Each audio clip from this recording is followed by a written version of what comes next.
দর্শক, আইন উপদেষ্টা আসিফ নজরুল কথা বলছেন, আমরা সরাসরি সেখানে সংযুক্ত হব।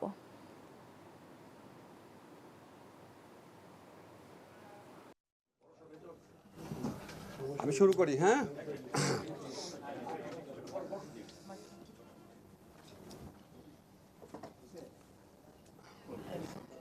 আচ্ছা, আপনাদের ধন্যবাদ।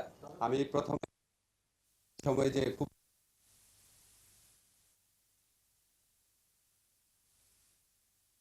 আমাদের আইন মন্ত্রণালয়ের কিছু রুটিন কাজ আছে সেটা অবহিত করব। এরপর জামিনের ব্যাপারে বিভিন্ন কন্ট্রোভার্সি আছে, আপনারা জানেন। খুব রংলি এখানে আইন মন্ত্রণালয়কে দায়ী করা হয়। আমি প্রকৃত চিত্রটা আপনাদের সামনে তুলে ধরব। প্রথম কথাটা বলি, আপনারা জানেন মডেল যে মেঘনা আলম আছে, ওনাকে ডিটেনশন দেওয়া হয়েছিল, স্বরাষ্ট্র মন্ত্রণালয় ডিটেনশন দিয়েছিল। তো এটা নিয়ে প্রচুর কন্ট্রোভার্সি তৈরি হয়েছে। আপনাদেরকে শুধু একটা জিনিস বলতে চাই, আমরা উচ্চ পর্যায়ে, সরকারের উচ্চ পর্যায়ে এটা নিয়ে আমরা মিটিং করেছি। আমরা এই ব্যাপারে যে আপনার বিভিন্ন মানবাধিকার প্রতিষ্ঠান এবং অন্য অনেকের বক্তব্য, এই ব্যাপারে আমরা সচেতন আছি। আমরা শুধু এইটুকু আপনাদের বলতে পারি, উনার ব্যাপারে মডেল মেঘনা আলমের উনার ব্যাপারে কিছু তদন্ত পুলিশ করছে এবং ওনার বিরুদ্ধে কিছু অভিযোগ আছে, সুনির্দিষ্ট অভিযোগ আছে। কিন্তু ওনাকে যে প্রক্রিয়ায় গ্রেফতার করা হয়েছে, স্পেশাল পাওয়ারস অ্যাক্ট, সেটা সঠিক হয় নাই। তো ওনার যদি কোনো অপরাধ থাকে, সেই অপরাধের প্রেক্ষিতে যথাযথভাবে স্বরাষ্ট্র মন্ত্রণালয় ব্যবস্থা গ্রহণ করবে। শুধু আপনাদের আমি এটুকু বলতে পারি এবং এটুকু আমরা স্বীকার করছি, গ্রেফতারের প্রক্রিয়াটা ঠিক হয় নাই। কিন্তু গ্রেফতারের প্রক্রিয়া ঠিক হয় নাই মানে ওনার বিরুদ্ধে অপরাধের কোনো আপনার আলামত বা অভিযোগ নাই, এটা না। সেরকম কিছু আছে, সেটার প্রেক্ষিতে করণীয় কী আছে সেই ব্যাপারে স্বরাষ্ট্র মন্ত্রণালয়, আপনারা খুব অচিরেই দেখবেন, স্বরাষ্ট্র মন্ত্রণালয় উপযুক্ত ব্যবস্থা গ্রহণ করবে। আরেকটা জিনিস আপনাদেরকে জানিয়ে দেই, আজকে আমাদের একটা রিভিউ কমিটির মিটিং ছিল। আপনারা জানেন যে বাংলাদেশ ব্যাংক থেকে বিপুল পরিমাণ অর্থ, প্রায় $88 মিলিয়ন, রাইট, সেটা আপনার স্ক্যামের মাধ্যমে, এখান থেকে হ্যাকিং বলা হয়, স্ক্যাম বলা হয়, চুরি বলা হয়, বাংলাদেশ ব্যাংক থেকে লুট করা হয়েছিল। আপনার সেই ব্যাপারে অনেক তদন্ত কমিটি হয়েছে, অনেক বিচার কার্য শুরু হয়েছে বিদেশে।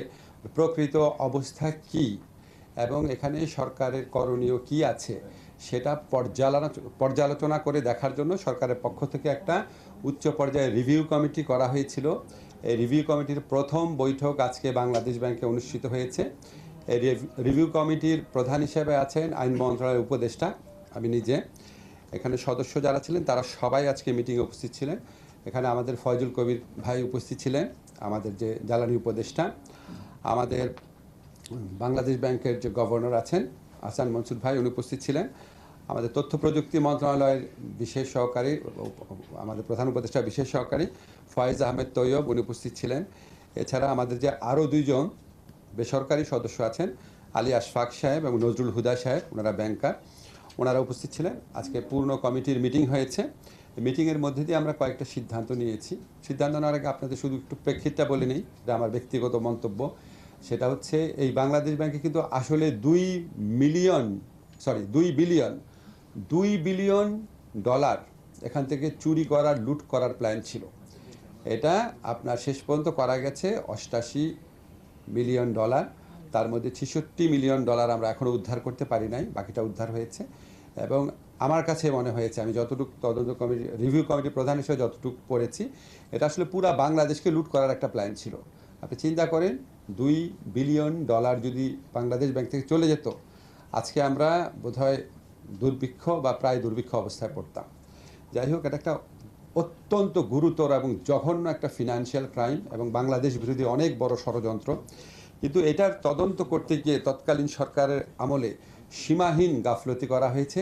সিআইডি, আমরা যতটুকু জেনেছি, সিআইডি যখন আপনার তদন্ত একটা ম্যাচিউর পর্যায়ে চলে গিয়েছিল, তখন এবং তদন্তের আগেও সিআইডিকে নির্দেশ দেওয়া হয়েছিল, সুনির্দিষ্টভাবে নির্দেশ দেওয়া হয়েছিল সিআইডি থেকে, আমরা যেটা জানেছি, বাংলাদেশ ব্যাংকের যারা এটার সাথে ইনভলভ আছে তাদের নাম যেন অভিযোগপত্রে না দেওয়া হয়, এই ধরনের ইনস্ট্রাকশন দেওয়া হয়েছিল তাদেরকে।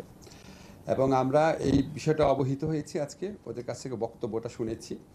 তারপরে আমরা ফরাসুদ্দিন সাহেবের যে একটা রিপোর্ট ছিল, একটা ভালো রিপোর্ট ছিল, সেই রিপোর্টের পর্যালোচনাটা শুনেছি এবং আমাদের কিছু কিছু সিদ্ধান্ত নিয়েছি। প্রক্রিয়াটা বলছি না, আপনাদের শুধু সিদ্ধান্তগুলো বলি। একটা আমরা সিদ্ধান্ত নিয়েছি যে বাকি টাকা উদ্ধারের জন্য আমাদের স্টেপগুলো নেওয়া হচ্ছে, সেখানে গতিশীলতা আনার জন্য আমরা কাজ করব।